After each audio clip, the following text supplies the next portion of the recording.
जय भीम। थक गए आप सब, गर्मी बहुत है। हाँ, एक बारी और ऐसा जय भीम करेंगे कि चंडीगढ़ तक आवाज जाएगी। ठीक? जय भीम। साथियों, सबसे पहले मैं अपने सभी संतों, गुरुओं, महापुरुषों को, जिसमें खासकर महात्मा ज्योतिबा फूले, छत्रपति शाहू जी महाराज, नारायण पेरियार रामास्वामी जी, बाबा साहब डॉक्टर भीमराव अंबेडकर जी एवं मान्यवर साहब श्री काशीराम जी को नमन करता हूं। मान्यवर साहब श्री काशीराम जी की एकमात्र उत्तराधिकारी हमारी आदरणीय बहन कुमारी मायावती जी को भी नमन करता हूं। उत्तर प्रदेश की 4 बार मुख्यमंत्री, लोकसभा व राज्यसभा की कई बार सदस्य रही आदरणीय बहन कुमारी मायावती जी, जिन्होंने सभी एससी, एसटी, ओबीसी एवं अल्पसंख्यक समाज के साथ साथ सब समाज में से गरीबों और कमजोरों के लिए अपना पूरा जीवन समर्पित किया है। तो मुझे गर्व है कि मुझे ऐसे महान नेता के नेतृत्व में काम करने का मौका मिल रहा है। आदरणीय बहन कुमारी मायावती जी का मैं हार्दिक अभिनंदन और आभार व्यक्त करता हूं।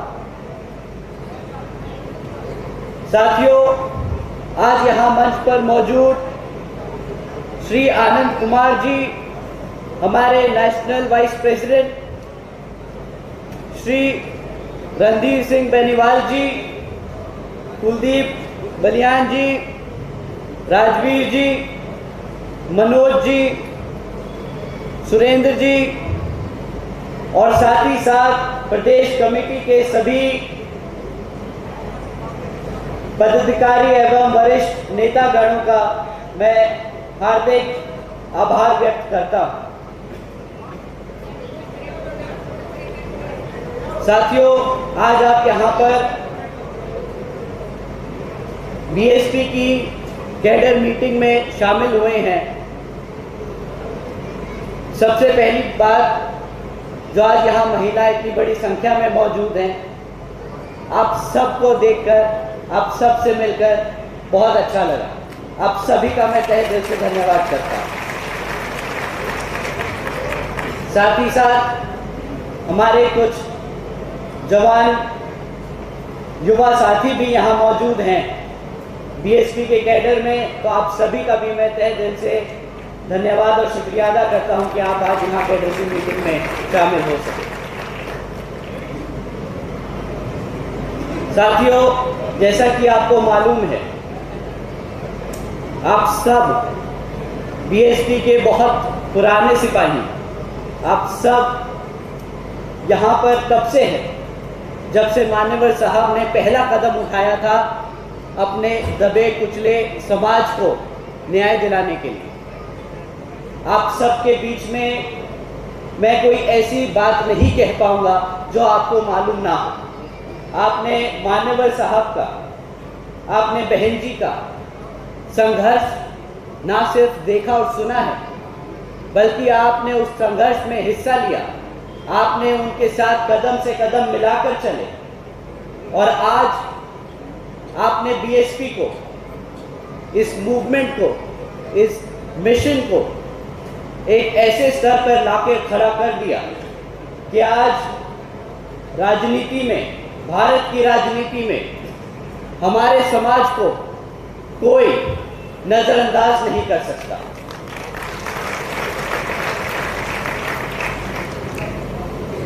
बीएसपी की क्या जरूरत थी? बीएसपी की इस भारत में, यहाँ की राजनीति में क्या जरूरत है? हमारे यहाँ आज भी हम बीएसपी नेशनल की तीसरी सबसे बड़ी पार्टी हैं, बट आज भी आज भी हमारे समाज के साथ जो अत्याचार हो रहा है, जो आज भी हमारे समाज के लिए बाबा साहब जी ने जो आरक्षण की व्यवस्था तय की थी कॉन्स्टिट्यूशन में, उसके लाभ हमें आज भी पूरे नहीं मिल पा रहे। जब जब बीएसपी ताकत, जब बीएसपी पावर में रही, तब आप सब ने अपने समाज के हर एक व्यक्ति को बढ़ते हुए एक अपना अच्छा जीवन व्यापन करते हुए महसूस और देखा। परंतु जब से हम पावर से बाहर हैं, तो जो अत्याचार पहले होते थे वो अब फिर से धीरे धीरे बढ़ने लगे। आज हम ऐसे मोड़ पे आकर खड़े हो गए हैं कि हमें बीएसपी में वही दोबारा से जान भरनी होगी, जिस तरीके से आप सब ने मान्यवर साहब और बहन जी का साथ देकर इस मूवमेंट को यहां तक लाके खड़ा किया। साथियों, आप सब ने उस मूवमेंट में हिस्सा लिया जिसने बाबा साहब के विचारों को अपने खाली शब्दों में ना लिखकर अपनी रणनीति में, अपनी पॉलिसीज में, आप एक बार पावर में आने के बाद उसको एक्चुअली जमीन हकीकत पे इंप्लीमेंट करा। आपने उस पार्टी का साथ दिया, आपने उस मूवमेंट में हिस्सा लिया जहां पे आपको पता था कि आपके समाज के लिए ये पार्टी दिन रात काम करती आई है और आगे दिन रात काम करती रहेगी। परंतु अब समय आ गया है कि आपके साथ साथ आने वाली पीढ़ी को अब मौका दिया जाए। अगर मैं आप सबसे खुल के पूछूं तो यहां पर कितने लोग हैं जिनकी उम्र 20 साल से कम है? कितने बच्चे हैं जिनकी उम्र 20 साल से कम है? यहां पे शायद ही कुछ हाथ खड़े हैं।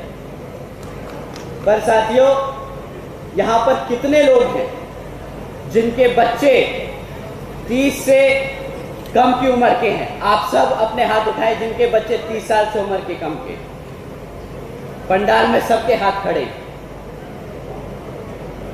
साथियों, आपसे मैं दरख्वास्त करूंगा, अगर आप चाहते हैं कि ये पार्टी उसी मजबूती से, उसी ताकत से आगे बढ़ती रहे, तो अगली कैडर मीटिंग में आप अकेले ना आए, आप अपने बच्चों को साथ में लेकर।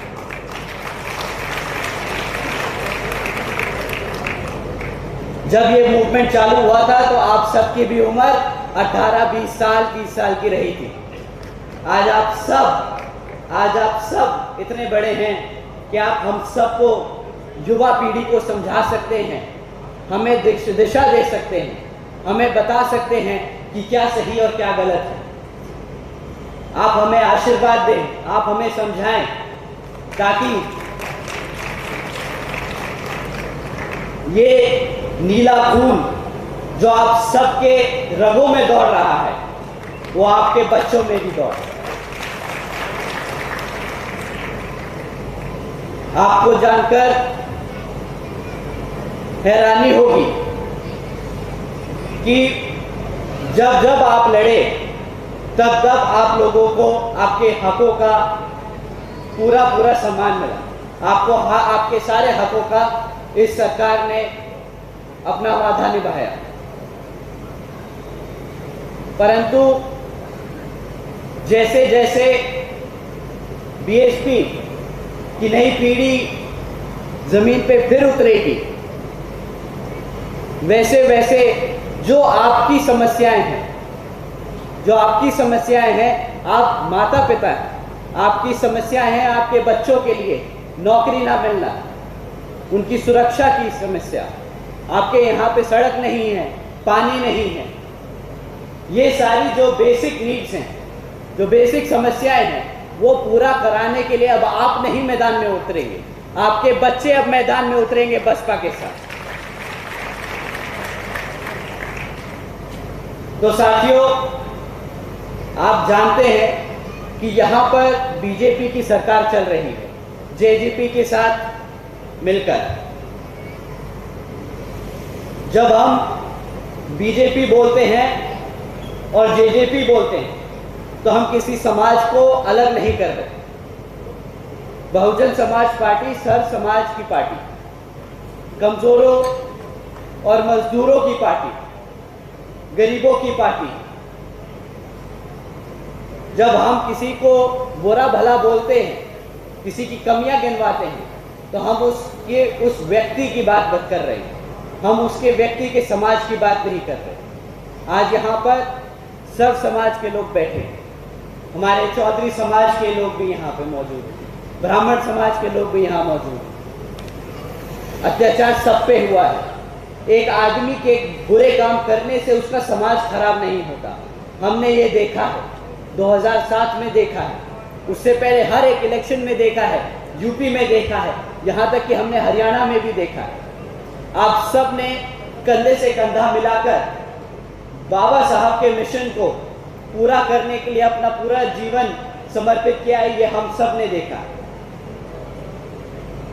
तो जैसे कि मैं आपसे कह रहा था कि यहाँ पर बीजेपी की सरकार चल रही है, वो मानववादी सोच रखने वाले लोगों की सरकार चल रही है।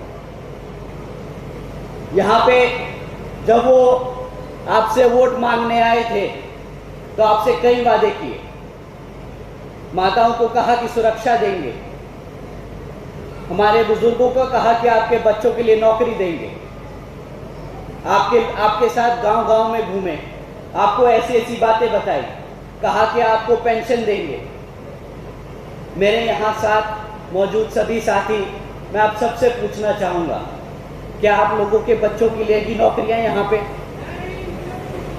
आज भी आप अपने बच्चों के लिए नौकरी के लिए तरस रहे हैं। आपके बच्चे दर बदर इधर से उधर भटक रहे हैं कि नौकरी मिल जाए। क्या आप लोगों के खातों में पेंशन आई? साथियों, क्या आपको खाते में पेंशन आई? नहीं आई। ऐसे ही उन्होंने अनेकों वादे किए, परंतु एक भी वादा आज तक पूरा नहीं हुआ।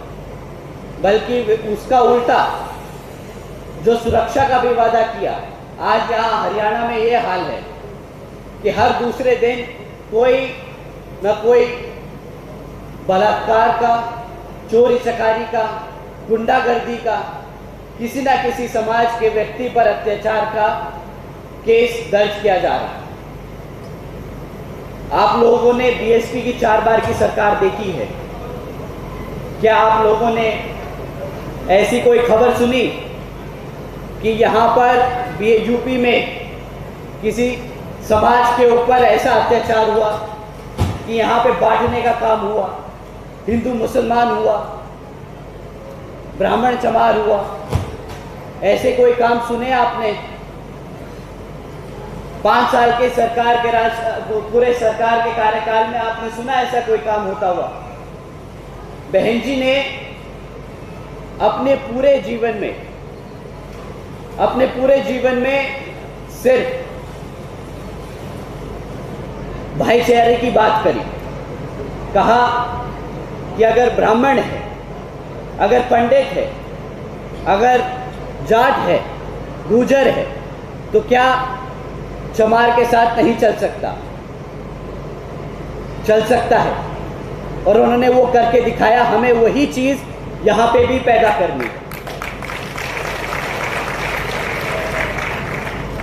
साथियों, यहाँ की राज्य की जो बीजेपी और जेजेपी की सरकार है, उसकी विफलताएं आप बखूबी जानते हैं। मैं आपको सीधा केंद्र की विफलताओं के बारे में बताऊंगा, चंद 3-4 बातें, जिससे हम सबको सबसे ज़्यादा इफेक्ट पड़ता है।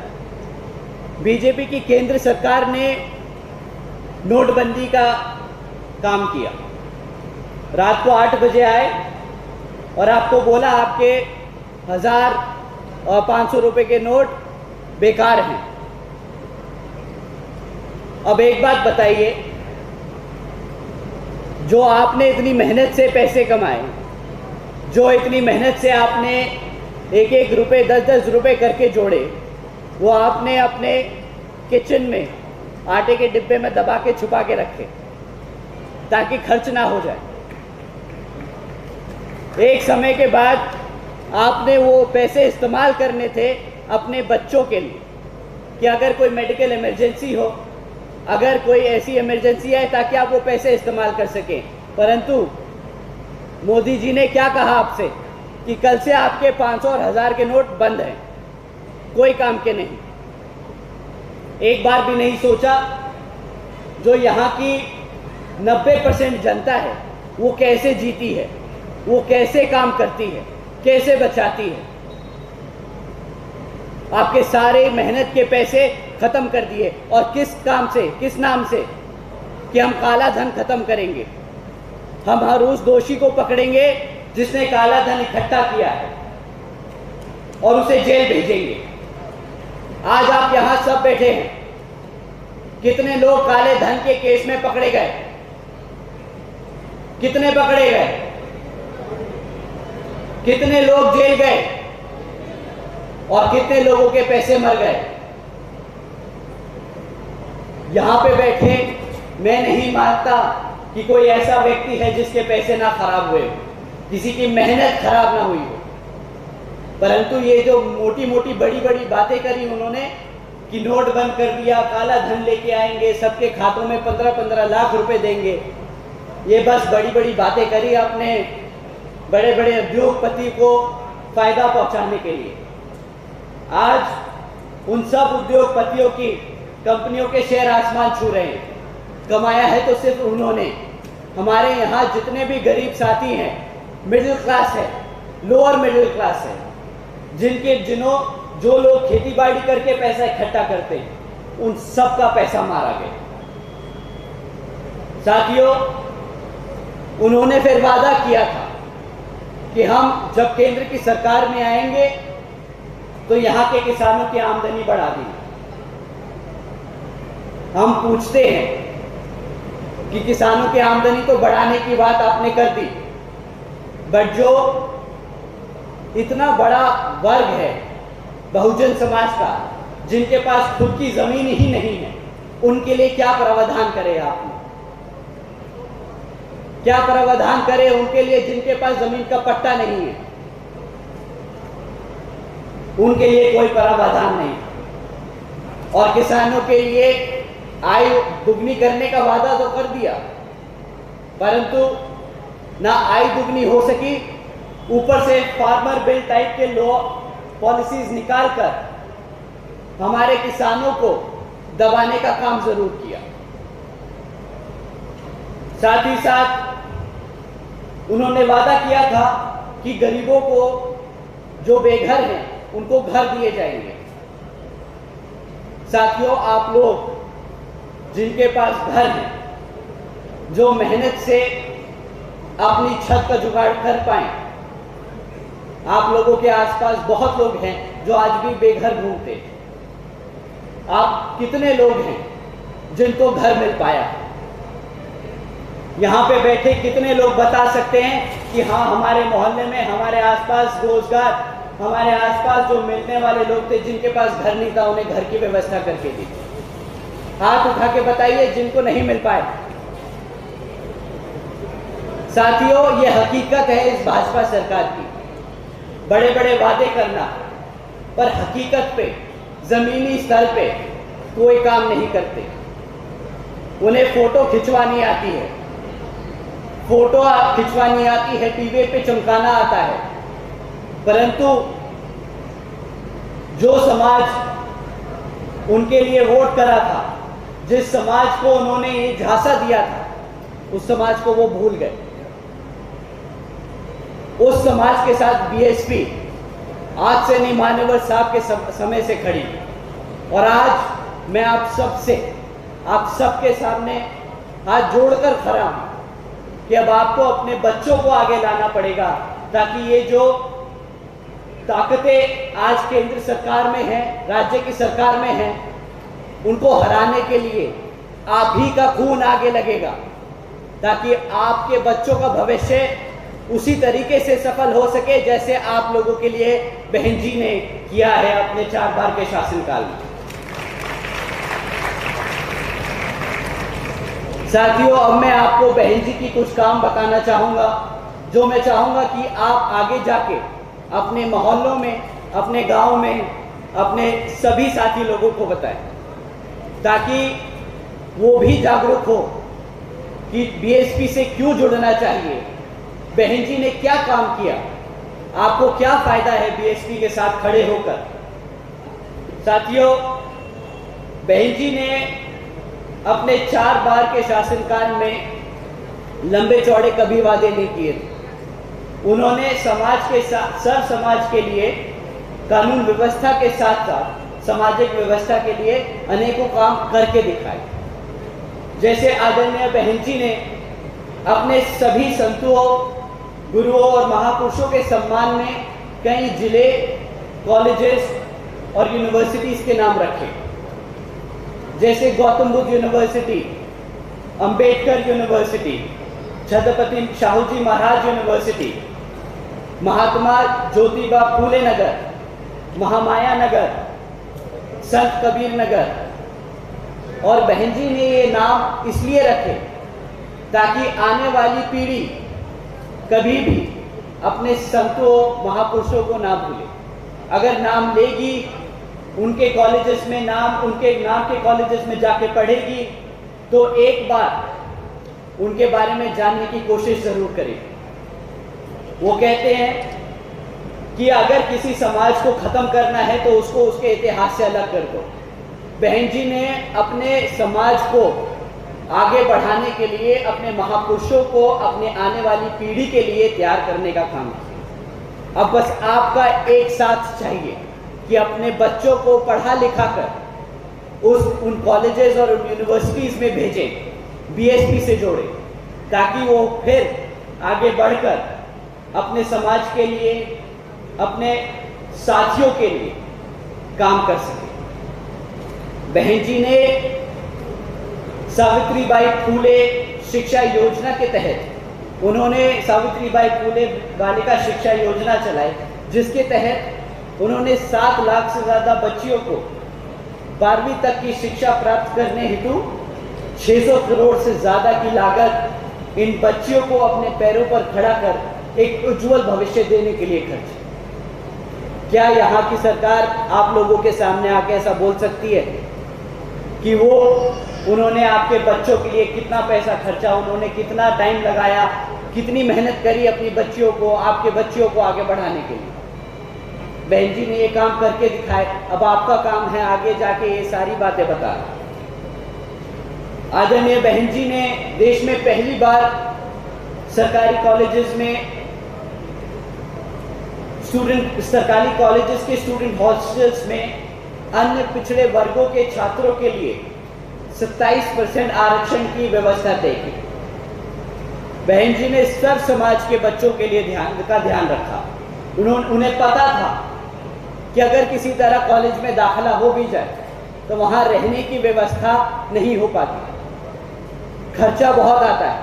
तो उन्होंने उन कॉलेजेस के हॉस्टल्स में 27% आरक्षण की व्यवस्था तय की, ताकि हमारे सर समाज के साथ साथ पिछड़े समाज के बच्चे भी आगे पढ़ के आगे बढ़ सके। आदरणीय बहन जी ने महामाया गरीब बालिका आशीर्वाद योजना के तहत 3,25,000 बच्चियों को 1 लाख रुपए देने का काम किया। साथियों, बहन जी ने इस योजना के तहत 3,250 करोड़ रुपए अपनी बच्चियों को देने का काम किया। अपने समय में 3,250 करोड़ रुपए बहन जी ने अपनी बच्चियों को दिए, ताकि वो अपना जीवन व्यापन एक इज्जतदार तरीके से व्यापन कर सके, उन्हें फाइनेंशियली मजबूत कर सके। क्या यहाँ की केंद्र सरकार या राज्य सरकार आप लोगों के सामने आके खड़े होकर ये बोल सकती है कि उसने कितने पैसे दिए आपके? 200 रुपये, 300 रुपये, 1100 रुपये की बात करते हैं। 1100 रुपये, 1200 रुपये में किसका घर चल रहा है आज की डेट में? राशन मुफ्त में देने की बात करते हैं। मुफ्त राशन देके क्या आपके बच्चे अपने पैरों पर खड़े हो पाएंगे? आप ही खुद बताइए। हमारी माताएं घर में बैठती हैं, उन्हें देखना पड़ता है घर का हिसाब किताब। मैं आपसे पूछना चाहूंगा, क्या 1200 रुपए में आप अपना घर चला सकते हैं? क्या फ्री राशन अगर मिल जाएगा तो आपके बच्चे क्या अपने पैरों पर खड़े हो पाएंगे? मैं यहां बड़े सभी बुजुर्ग बैठे हैं, मैं आपसे पूछना चाहूंगा, अगर आपका बच्चा नौकरी नहीं करने जाएगा, काम पे नहीं जाएगा, तो क्या करेगा? आवारागर्दी, गुंडागर्दी, गलत रास्ते पे चलने, यही सब काम होंगे ना।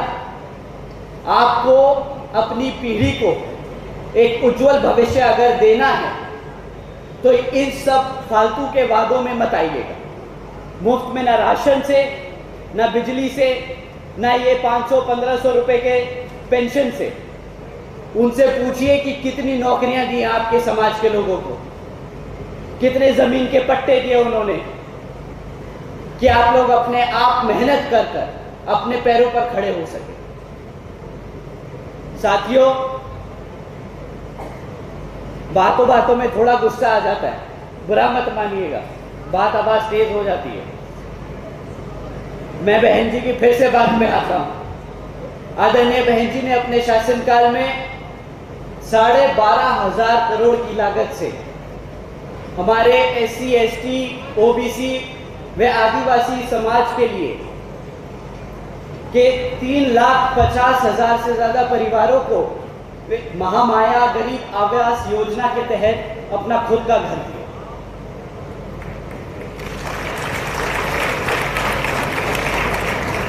साथ ही साथ आदरणीय बहन जी ने अपने शासनकाल में 90,000 से अधिक शिक्षकों को सरकारी नौकरी दी। 1 लाख से अधिक सफाई कर्मचारियों की भर्ती करी और 2 लाख से अधिक जवानों को पुलिस फोर्स में भर्ती किया।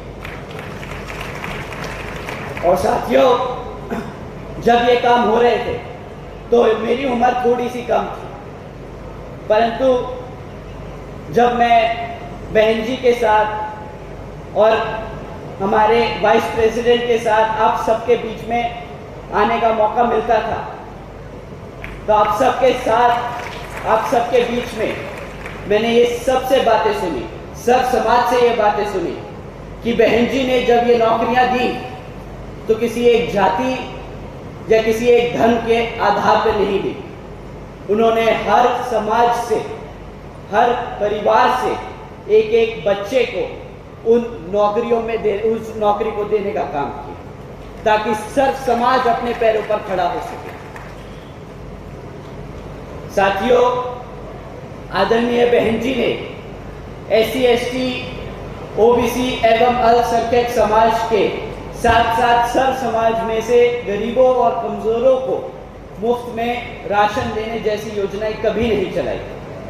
उन्होंने ऐसे ठोस कदम उठाए जिसके तहत हम अपने पैरों पर खड़े हो सके। अब आपका काम है कि आप अपने बच्चों को आने वाले कैडर मीटिंग में भेजें, सेक्टर और बूथ लेवल की कमेटियों में उनको आगे प्रमोट करें।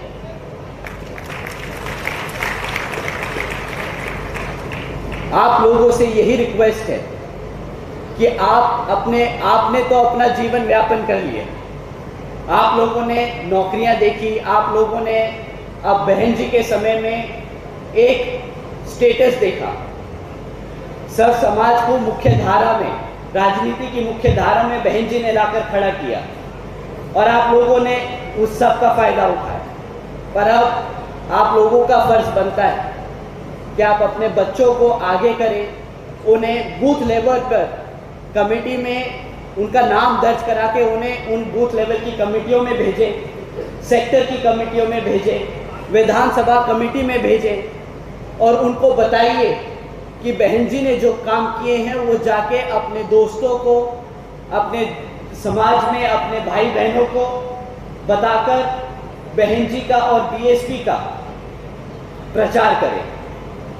जैसा कि आपको बताया बेनीवाल जी ने कि आपको जगह जगह चर्चा करनी होगी कि अब तो हाथी आ रहा है, अब तो हाथी आ रहा है। इसी तरह आपके बच्चों को हर सोशल मीडिया प्लेटफॉर्म पर, फेसबुक पर, यूट्यूब पर, ट्विटर पर, ट्विच पर, अब इतने सारे प्लेटफॉर्म हैं, आप और मुझे भी नहीं पता होगा, बट उन सबको पता है कि जगह जगह जाकर उनको बताना है कि इस बारी हरियाणा में और लोकसभा में हाथी आ रहा है।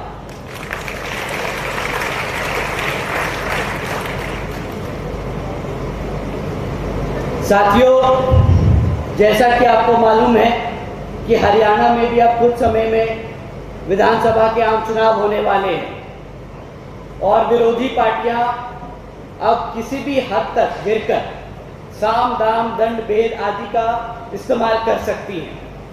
विरोधी पार्टियां फिर से आप लोगों के बीच में आकर मुफ्त में राशन और बिजली देने का वादा कर सकती हैं। बट आपको ध्यान रखना है कि मुफ्त में कुछ नहीं मिलता, मुफ्त में कोई अपने पैरों पर नहीं खड़ा हो सकता। अगर आपको अपने समाज को, अपने बच्चों को दोबारा से फिर से अपने पैरों पर खड़ा करना है तो उनको मेहनत करवानी पड़ेगी, उनको पार्टी के साथ दोबारा से समाज में झोंकना होगा, इस मिशन में, मूवमेंट में झोंकना होगा। और मैं ये अकेले नहीं लड़ सकता, मुझे आप सबका साथ चाहिए, आप सबके बच्चों का साथ चाहिए। तो आने वाली अगली मीटिंग में मैं आप सबसे रिक्वेस्ट करूंगा कि आप अपने बच्चों के साथ आएं, चाहे उम्र जो भी हो, छोटे से छोटा बच्चा और बड़े से बड़ा, सबको मैं यहां कैडर मीटिंग में मिलना चाहूंगा। विरोधी पार्टियां आपको धन के आधार पर बांटने का काम कर सकती हैं, हिंदू मुसलमान कर सकती हैं, जाति के आधार पर बांटने का काम कर सकती हैं, झगड़ा करवाने का काम कर सकती हैं, गलतफहमियां पैदा करने का काम कर सकती हैं। पर साथियों, आपको ध्यान रखना होगा, आदमी गलत हो सकता है, उसका समाज नहीं। आदमी गलत हो सकता है, उसका समाज नहीं। छत्रपति शाहू जी महाराज ही थे जिन्होंने बाबा साहब को मौका दिया, जिन्होंने पहली बार आरक्षण की व्यवस्था तय की। साथियों, अगर वो कदम ना उठाते तो शायद आज हम यहाँ आप सबके साथ यहाँ नहीं खड़े हो पाते। तो सर्व समाज को जोड़कर सबके साथ आगे बढ़ने का काम बीएसपी ने कोशिश की है, बहुत हद तक करके भी दिखाया है। और आगे आने वाले समय में आप सबका साथ अगर मिलता रहा तो बीएसपी आने वाले आम चुनाव में पूरे देश में, लोकसभा में और अलग विभिन्न प्रदेशों में फिर से बहुत बड़ी सरकार बना पाएगी। साथियों, विरोधी पार्टियों के चमचे आज आप लोगों के बीच में घूमने का काम कर रहे हैं। वह अपने आप को बाबा साहब का समर्थक, उनका फॉलोअर बताकर पार्टियों के नाम रख रहे हैं। कोई पहले अपनी पार्टी का नाम कुछ रखता है, उसके बाद फिर उसके सामने कांशीराम जी का नाम जोड़ देता है, ये दिखाने के लिए कि मैं बहुजन समाज का हितैषी हूं। पर साथियों, नीले झंडे वाले बहुत हैं यहां पर, जैसे भेड़ के रूप में भेड़िए, लेकिन आपका झंडा वही है जिस पर हाथी का निशान है। तो साथियों, हमें बाबा साहब के दिखाए रास्तों पर चलकर, मान्यवर साहब के बताए तरीकों का इस्तेमाल कर और बहन जी के बेबाक अंदाज को अपने दिल से और दिमाग से अपनाना होगा।